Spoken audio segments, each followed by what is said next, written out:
Bonjour à tous, j'espère que vous allez bien. On se retrouve aujourd'hui pour la mise à jour de ce qu'il s'est passé sur le marché sur les 24 dernières heures.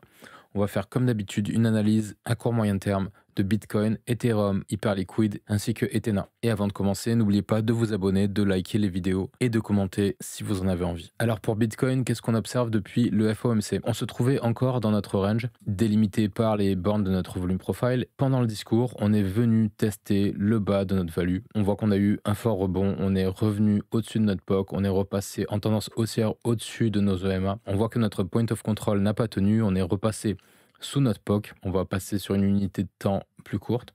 On voit qu'on est passé sous notre POC, on est revenu tester un déséquilibre qu'on avait laissé en 1 heure. On a eu une réaction dans ce déséquilibre sur laquelle on revient tester notre POC en tant que résistance, mais on a un échec à repasser au-dessus. Donc on finit par break à la baisse et à partir de ce moment-là, on voit qu'on passe bearish sur toutes les unités de temps. On a notre 1 minute qui plonge, notre 5 minutes qui plonge, notre 15 minutes qui plonge. On a notre tunnel 1 minute qui tient la tendance à la baisse. Et dans ce genre de contexte, vous pouvez voir qu'on a clairement un mouvement directionnel puissant qui s'installe. On voit qu'on est revenu jusqu'à notre value basse. On a tenté un rebond sur notre value basse, mais on a eu notre 1 minute qui a continué à tenir notre tendance à la baisse jusqu'à ce qu'on break notre value basse. Voilà, on a vraiment un contexte ici où quand on a nos moyennes mobiles court terme qui tiennent la tendance, c'est que vraiment la tendance est plutôt forte. Derrière, on a pu voir qu'on était revenu tester notre 4 heures. Cette fois-ci, on s'est bien enfoncé dans le 4 heures.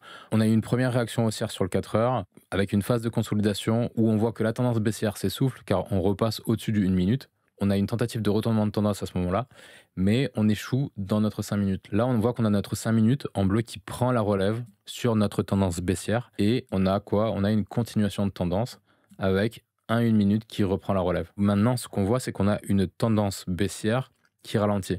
Là, on a un mouvement vraiment impulsif et là, on a une phase de conso. Et là, on vient d'avoir un mouvement en faisant des plus bas et c'est moins impulsif. On a de la divergence ici. Ce qu'on peut constater, c'est qu'on est sorti de notre tunnel 4 heures et on est en train de travailler le déséquilibre qu'on avait en daily et aussi en weekly dans cette bougie du 10 juillet 2025. On a tagué les 50% du déséquilibre. On pourrait avoir une phase de consolidation ici, voire un retournement de tendance. Pour le moment, on n'a pas énormément de signes, si ce n'est le fait qu'on essaye de repasser au-dessus d'1 minute. On a un ralentissement de cette tendance, mais pas pour autant un retournement pour le moment. Alors tout est possible. Il y a la possibilité qu'on ait un ravalement haussier. On pourrait avoir une grosse réaction haussière qui nous fait réintégrer notre tunnel 4 heures, ainsi que notre value, pourquoi pas. Par contre, là, on voit qu'on est en week-end, ça se ferait en week-end et ça voudrait dire qu'on serait en train de créer de nouveau un gap sur les contrats CME. Gap qui pourrait être comblé par la suite. De la même manière que le gap qu'on avait sur les contrats CME vient d'être totalement comblé. On pourrait aller vérifier. Le gap qu'on a sur les contrats CME, il a été totalement comblé. On voit qu'on est même passé dessous. On est en train de travailler un fair value gap qu'on avait sur les contrats CME ici. Et on est en train de passer sous notre 4 heures aussi sur les contrats CME. Maintenant, le fait qu'on soit sous le 4 heures, c'est pas quelque chose de gravissime. C'est quelque chose qui est déjà arrivé dans le passé, qu'on passe sous le 4 heures et qu'on le réintègre et qu'on reparte à la hausse. C'est une possibilité. Mais je le répète, pour le moment, on n'a pas encore de signe de retournement. Malgré le fait que la zone actuelle soit vraiment idéal pour pouvoir faire un higher low. C'est-à-dire que sur une vision macro, si on se met en daily, on a une super localisation pour faire un swing et repartir à la hausse. Maintenant, ce qu'on peut voir, c'est que on a un autre déséquilibre ici à combler sur les 110 000. On pourrait tout à fait chuter un peu plus pour venir chercher ce déséquilibre sur les 110 500. Et ça correspond vraiment à un retest assez propre de notre price action, de toute la consolidation qu'on a fait sur mai à juillet. On peut voir aussi qu'en daily, on a un niveau sur les 104 000 et ce niveau, il s'aligne avec notre tunnel daily. Maintenant, attention, parce que dans l'hypothèse où on s'enfoncerait dans cette structure de prix, on aurait de plus en plus de risques de remettre en cause notre structure de prix sur une grosse unité de temps. C'est à prendre avec des pincettes parce que c'est ce qui aurait pu être possible ici, étant donné qu'on a fait un plus bas, mais on voit qu'on a très vite ravalé toute cette structure. Tout est toujours possible, mais d'un point de vue structurel, d'un point de vue théorie de dos, si il advienne qu'on revient et qu'on break toute cette structure, donc ce serait un break des 100K, il y aurait des questions à se poser. C'est-à-dire que dans l'hypothèse où on revient sur ces zones, le rebond qu'on aurait, si on a un rebond, pourrait nous amener à marquer un plus haut, plus bas, quelque chose comme ça. Et ça pourrait nous donner une inversion de tendance majeure pour aller chercher des prix beaucoup plus bas. C'est ça le risque. Et risque qui, à l'instant, est aussi existant si on a un rebond. C'est-à-dire que actuellement, on voit qu'on est sous le 4 heures. Si on a un rebond et qu'on échoue sur le 4 heures comme ça, qu'on échoue à réintégrer le 4 heures et qu'on est rejeté, là, il faudra se dire qu'on irait chercher des prix beaucoup plus bas. De la même manière, ou si on a un rebond sur les 110 000, qu'on revient sur notre 4 heures et qu'on est rejeté, il faudrait se dire aussi que là, on pourrait revenir chercher des prix beaucoup plus bas aussi. Quand on a une structure comme ça qui casse, la chose à laquelle il faut faire attention, c'est la qualité du rebond qu'on a. Maintenant, en niveau assez bas par rapport au prix actuel, on a un point pivot trimestriel qui se trouve sur les 97 950. Vu là où il se trouve, juste sous ce low, il est quand même à notifier, sachant qu'en plus, il est en confluence avec le bas de notre tunnel daily pour le moment. Pour le moment, en résumé, la zone actuelle idéale, on peut continuer de combler ce déséquilibre, vu qu'il reste une partie d'ouvert. On en a un autre en dessous, et au plus on descend dans cette zone, au plus il y a quand même pas mal de risques. Mais c'est vrai qu'au plus, il y aurait des opportunités aussi parce que, à part si évidemment on a un événement catastrophique de type Black Swan, je pense pas qu'on ira en ligne droite sur les 100 000. Voilà pour Bitcoin. Pour Ethereum contre Bitcoin, on avait eu une belle réaction post-FOMC avec une belle poussée où on était revenu tester notre résistance et ça n'a pas tenu, on n'a pas réussi à break notre résistance et on a fini par suivre le mouvement baissier sur Bitcoin. On peut voir que notre range court terme autour du 15 minutes a cassé à la baisse à partir de là. Donc on est repassé sous notre 15 minutes, on est repassé sous notre 5 minutes avant. On a notre 5 minutes qui tient bien la tendance. On voit qu'on a une phase de conso sur le 1 minute, mais 5 minutes qui tient la tendance. On casse notre 1 heure. On est revenu sur un déséquilibre en 1 heure sur lequel on a eu une réaction, mais on s'est fait stop par notre tunnel 1 heure, ainsi que notre tunnel 5 minutes. Et derrière, on a une forte impulsion baissière sur lequel on a notre 1 minute qui tient la tendance. On est revenu tester un déséquilibre en 1 heure aussi ici, qu'on avait identifié donc sur les 0.03094. Ça correspondait aussi à un niveau trimestriel et ce niveau n'a pas tenu. On voit qu'on casse ce niveau de manière franche avec un mouvement vraiment impulsif sur lequel on crée un déséquilibre en 1 heure. À ce moment-là, on a vraiment une volonté d'aller plus bas. Et on vient jusqu'à mécher dans ce dernier niveau qu'on avait identifié à 0.3040. Maintenant, la grosse question, c'est est-ce que cette zone va tenir ? Est-ce qu'on va rebondir dans cette zone et est-ce qu'on marque notre bottom dans cette zone? Ce qui ferait en sorte qu'on respecte notre tendance, étant donné qu'on serait en train de faire un plus bas plus haut ici. Ou est-ce qu'on vient un peu plus bas et on vient tester ce déséquilibre qu'on a ici en 4 heures sous nos lows ici. On est toujours dans un mouvement correctif. Ce scénario, il est toujours possible. On peut toujours venir continuer notre tendance et venir sur ces niveaux ici pour y rebondir. Et par contre, si ce niveau ne tient pas, sachant qu'en plus d'être un déséquilibre en 4 heures, c'est aussi le haut de notre tunnel 4 heures, il y a de fortes chances qu'on vienne très rapidement sur ce fair value gap en 4 heures qui est toujours ouvert avec notre tunnel daily en confluence. Et sachant qu'en plus, on a un niveau trimestriel qui s'aligne aussi dessus, et c'est pas très loin de nos anciens sommets sur le price action ici. Vraiment là, on est sur le dernier niveau pour conserver une structure haussière propre à court terme, même si ce ne serait pas dramatique de revenir sur ces niveaux-là. Je vais vous montrer pourquoi, c'est-à-dire que si on revient dans ce fair value gap, là par exemple en 4 heures, sur un gros time frame, notre structure, elle est toujours respectée, c'est-à-dire qu'on pourrait très bien faire un plus bas plus haut dans cette zone, que ça ne remettrait pas en cause la tendance de fond, elle serait toujours haussière. Ça ne serait pas un problème du tout. De la même manière que là, on avait fait une structure, on avait consolidé pour break à la baisse, faire un plus bas plus haut, et derrière, ça ne nous a pas empêché de repartir à la hausse. Ce que je veux dire, c'est que si on break notre structure actuelle et qu'on vient dans cette zone, on risque d'avoir plusieurs jours, voire semaines de consolidation avant de reprendre une tendance haussière. C'est surtout là où je veux en venir. Côté volume profile, on n'a pas grand chose à signaler. En mensuel, on voit bien que nos fair value gap, ça correspond au creux qu'on a dans la value. Celui-là ici à 4 heures, et là on voit qu'on a toute une zone où on a peu de volume exécuté. Vu qu'on est passé sous le POC du mois précédent qui était en support et qu'on est sous le POC actuel, notre tendance elle est clairement baissière. En hebdo c'est la même chose, c'est-à-dire qu'on est sous le POC de la semaine en cours. On voit qu'on a plein d'acheteurs qui sont bloqués sur cette zone ici, et on aurait le POC d'il y a 3 semaines qui serait en support juste sur l'alignement avec la zone où on a rebondi actuellement. On peut voir que sur le volume profile, les gros nœuds de volume, là où en général on a un POC, c'est des supports ou des résistances. C'est-à-dire que là, maintenant, on sait que cette zone-là, c'est une zone de résistance. Il y a eu énormément de volume qui a été exécuté ici. Si on a un rebond et qu'on revient sur cette zone, il y a des chances qu'on ait du monde qui puisse sortir à BE et d'avoir une réaction baissière, potentiellement. Pour Ethereum contre USD, on est dans le même contexte que contre BTC. Comme la paire BTC s'est écroulée, la paire USD s'est écroulée aussi.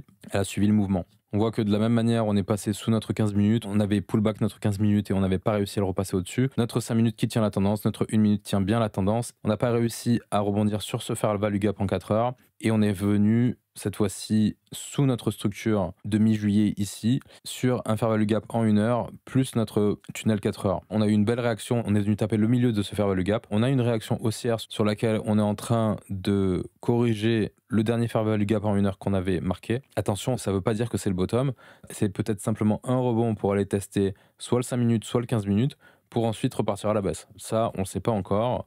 Mais pour le moment, là, ça ressemble pas encore à un bottom. On est passé sous un niveau important à 3600. Et pour moi, le fait qu'on soit sous les 3600, il y a de fortes chances quand même qu'on vienne sur les 3300. C'est-à-dire qu'à mon avis, à part si on a une réintégration assez rapide de la value de cette semaine-là, de la semaine dernière, toute cette zone entre 3566 et 3617 exactement, elle risque de faire office de résistance. Là, actuellement, c'est cette zone-là qui est à surveiller entre le haut de cette value ici et le bas de cette value ici. Si on a une réintégration de cette zone, c'est intéressant. Mais si on rebondit et qu'on échoue ici, à mon avis, il y a de fortes chances qu'on vienne sur nos 3300 sur Ethereum, qui correspondrait à un retest de tout notre tunnel 4 heures, plus notre fair value gap. Ça serait une super localisation. Alors maintenant, le truc, c'est que derrière, c'est pour faire quoi? C'est comme ce que je disais tout à l'heure. Est-ce qu'on revient pour consolider et repartir à la hausse en marquant un plus bas, plus haut sur une vision macro, ou est-ce qu'on fait simplement des rebonds dans une tendance de fond baissière pour venir chercher des prix de plus en plus bas? Les deux sont possibles et ça, il faudra aviser au moment où on y sera parce qu'on ne peut pas le savoir à l'avance. Certains vont vous dire que oui, mais la réalité, c'est qu'ils ne savent pas non plus. En cas de poursuite baissière, le prochain objectif, c'est 3300. Et en cas de rebond, le premier objectif, c'est vraiment de repasser au-dessus de cette zone aux alentours des 3600$. Là, on voit que vraiment, à très court terme, on a quand même une belle réaction. On a un rebond qui se met en place à court terme où on a une reprise de tendance. On voit qu'on repasse au-dessus de notre 1 minute. Même moi, sur mon indicateur de Vegas, j'ai même une EMA en 5 secondes. Et on peut voir la même dynamique de prix, parce que le prix est fractal, et on peut voir la même dynamique sur des unités de temps très courtes où on a une phase de range. Là, on est en 1 minute et on voit qu'on a une phase de range autour de notre EMA 5 secondes et EMA 15 secondes aussi. Et vous pouvez voir aussi les changements de tendance sur des unités de temps vraiment très courtes. Parce que le principe est vraiment le même, quoi. Et là, par exemple, vous pouvez voir que on passe d'un contexte où on a du mal à passer notre tunnel en 1 minute à un contexte où on repasse au-dessus de notre 1 minute. Est-ce qu'on est au tout début du retournement de tendance? C'est une possibilité. Et là, ce qu'on aimerait voir au niveau de la semaine, c'est une clôture au-dessus de nos 3600, ce qui voudrait dire qu'on a fait une simple déviation aussi sous ces lows, quoi. On aurait une mèche, en fait, juste une mèche sous les lows du 24 juillet. En daily, on voit qu'on a fait une belle zone de déséquilibre qui pourrait faire office de localisation aussi, hein. On a tous des équilibres à combler. Et sinon, évidemment, si on va plus bas que notre tunnel 4 heures, juste dessous, on a notre pivot annuel ainsi qu'un niveau trimestriel. Si on passe 3200, là, il faudra quand même se faire du souci. Parce que repasser sous notre pivot annuel, ce serait quand même un signal assez bearish à mon avis. Pour Hyperliquid, on avait fait une sortie de value et on avait eu une belle réaction au niveau du FOMC aussi, qui nous avait fait réintégrer notre value. On était revenu sur notre point of control. On en avait profité pour combler un déséquilibre qu'on avait en 1 heure ici. Et derrière, on voit qu'on n'a pas réussi à tenir notre POC. On a eu une grosse réaction baissière sur laquelle on revient en bas de value. On repasse bearish à court terme, on repasse sous notre 1 heure, sous notre 5 minutes, 15 minutes. Et on break notre value basse en faisant un gros déséquilibre en 1 heure. On casse aussi notre tunnel 4 heures. On voit qu'on repasse bearish sur nos EMA court terme. On a notre 1 minute qui tient la tendance. Et on revient jusque sur notre niveau annuel sur les points pivots ici. Puis dans un déséquilibre qu'on avait en daily. On voit que sur ce déséquilibre en daily, on a une micro-réaction, mais en fait, ce FVG n'est pas du tout respecté. On continue notre tendance baissière avec une tenue du 5 minutes, du 1 minute. Et en fait, on est en train d'enfoncer toute notre structure de juin-juillet 2025. Pour le moment, là, sur Hyperliquid, c'est pas fameux ce qu'on voit. C'est-à-dire que voilà, notre structure a vraiment break à la baisse. On a une continuation de notre tendance baissière avec une accélération. Et les dernières targets qu'on avait identifiées n'ont pas tenu. On voit qu'on se situe sur des lows qu'on avait fait début juillet. Donc on a un ralentissement de la tendance à court terme là, vu qu'on voit on a un petit rebond à court terme. Est-ce que c'est le bottom? Là, je sais pas, c'est trop tôt pour le dire. La tendance, elle peut continuer. Et la prochaine target qu'on a, c'est le bas de cette structure ici, avec notre pivot trimestriel sur les 31,6. Et en dessous, on voit qu'on a une belle zone de déséquilibre en daily entre 30,5 et 26,7. Donc c'est une possibilité. Ça se trouve en plus sous une zone de quasi equal low ici. Et on a aussi notre tunnel daily qui s'aligne. Alors après, le tunnel daily ne doit pas être calculé correctement parce qu'il manque de la data sur Hyperliquid, sur KuCoin. Mais en tout cas, on a une confluence de localisation ici au cas où le prix continue de chuter. Là, ce qui n'est pas fameux, c'est le fait de réintégrer cette structure ici. Parce que là, on pourrait être dans une inversion de tendance sur du plus long terme. Alors après, ça va peut-être faire grincer des dents certains, mais c'est une possibilité. Que ce soit un rebond là où on est ou un peu plus bas, le truc c'est que quelle va être la suite? Est-ce qu'on fait une consolidation pour marquer une simple déviation sous ces niveaux et juste repartir à la hausse en faisant un plus haut, ou est-ce qu'on est dans une inversion de tendance beaucoup plus long terme où on va marquer un plus haut plus bas pour aller chercher des niveaux beaucoup plus bas? Alors, moi j'y crois pas pour le moment, parce que moi je ne crois que ce que je vois, mais je sais que c'est un scénario qui est possible, et s'il advienne qu'on fait un rebond et que sur le rebond on a des faiblesses, quand bien même Hyperliquid c'est un actif que j'apprécie, il faudra prendre une décision à ce moment-là. Et si on a pris des achats et qu'on voit qu'on a une grosse faiblesse sur un rebond, il faut pas se borner et puis se dire ok, il faut que je sorte du marché, quoi. Et donc là, en cas de rebond, ce qu'il va falloir faire, c'est qu'il va falloir réussir à passer notre tunnel 5 minutes, passer le 15 minutes. Le premier objectif en cas de rebond, c'est déjà de revenir jusqu'à ce déséquilibre qu'on a créé au moment du breakout de la value, c'est de retester notre bad range, ok, et mais c'est surtout de réintégrer, parce que là, on voit qu'on a une énorme résistance, étant donné qu'au niveau du price action, on a notre 4 heures, on a notre 1 heure, on a ce déséquilibre dans le price action. L'objectif, c'est de réintégrer ça. Voilà. Maintenant, on peut être simplement toujours en train de faire une énorme déviation. Pour le moment, j'y crois pas. Je pense qu'on va plus avoir soit une continuation de tendance pour venir chercher ces niveaux-là, soit une consolidation ici pendant quelques temps pour ensuite repartir à la hausse proprement. Là, le scénario déviation, je ne suis pas sûr qu'il ait lieu. Alors après, je connais pas le futur, hein, je connais jamais le futur. Tout est possible. Voilà pour Hyperliquid. En plus, quand on regarde au niveau de la force relative, on peut voir que c'est toujours pareil, c'est assez faible. On a un actif qui se fait démonter contre Bitcoin actuellement, contre les alts aussi, ça continue de sous-performer les alts. On peut voir la rapidité avec laquelle ça change. C'est-à-dire que là, on a une période où on surperf Bitcoin, tout d'un coup, boum, ça s'effondre complètement. Ça peut être très rapide, hein, dans les deux sens, de toute façon. C'est toujours comme ça, les cryptos, c'est très volatile. Du coup, voilà pour Hyperliquid. Et on va finir avec Ethena. Ethena, on voit qu'on était revenu dans la reload zone de tout ce mouvement baissier. On était même venu taguer les 88,6. Et on a eu un rejet dans cette zone. Lors du FOMC, on avait eu ce mouvement où on vient chercher les stops pour repartir directement à la hausse. Et sur le rejet qu'on a eu dans la RLZ, on voit qu'on est venu en premier lieu dans ce fair value gap en 1 heure où on a eu une petite réaction, mais ça n'a pas suffi pour retourner la tendance. Sur les tunnels Vegas, on était passé en tendance baissière à court terme avec le 1 minute, le 5 minutes qui break, le 15 minutes qui break aussi, et on est revenu directement sur notre 1 heure. Et depuis, en fait, on est en train de consolider sur notre 1 heure et sur un niveau trimestriel. Et en fait, là, ce qui est intéressant, c'est qu'on a un actif qui tient bon. On a un actif qui conso sur son 1 heure, qui conso sur son support, en fait, tout simplement. On n'est pas sur le même comportement que le reste du marché. Est-ce que cette résilience sur Ethena va durer? J'en ai aucune idée. Mais si ça dure, ça veut dire que ça, c'est une bonne localisation potentielle pour se positionner. Si on a un reste du marché qui résiste et qui se remet à performer, il y a des chances que Ethena se reprenne plus rapidement que le reste. Maintenant, attention, parce que si tout d'un coup, Bitcoin et Ethereum décident d'accélérer leur performance à la baisse, il y a un risque que Ethena se mette enfin à corriger. Mais en tout cas, là actuellement, quand on regarde la performance relative, on voit qu'on a un actif qui se maintient contre Bitcoin, contre XRP, contre Sol, contre Ethereum. On a un actif qui se maintient contre le reste du marché. Et donc c'est rare de voir quand même un actif aussi stable dans un contexte de correction généralisée. Ça peut changer très vite, et si ça change très vite, en termes de target, on a toujours un fair value gap en 4 heures à venir combler ici sur les 52 centimes. On a aussi un fair value gap en daily ici sur les 42, avec notre tunnel 1 heure, et on a aussi notre tunnel 4 heures qui est en train de monter, donc sur les 45 à peu près. Ce sont les targets en cas de continuation baissière. Et en revanche, vu qu'on est dans une consolidation latérale et que la tendance peut repartir à partir de ce point-là, les targets, elles restent inchangées, c'est-à-dire qu'on a toujours le haut de notre value haute à venir chercher sur les 70-72 centimes, ici, sachant qu'on a en plus de ça un fair value gap en daily. Et ensuite, on a une confluence entre nos 50% de retracement et un niveau de pivot trimestriel sur les 78 centimes. Après, on a notre point pivot annuel sur les 88 centimes à peu près, pas très loin de notre reload zone. Voilà pour Ethena, j'ai pas grand chose de plus à dire, si ce n'est que sa résilience est quand même assez remarquable. Et pour finir, très rapidement, on voit que sur les alts contre BTC, on voit qu'on a été rejeté dans une zone de résistance sur les points pivots.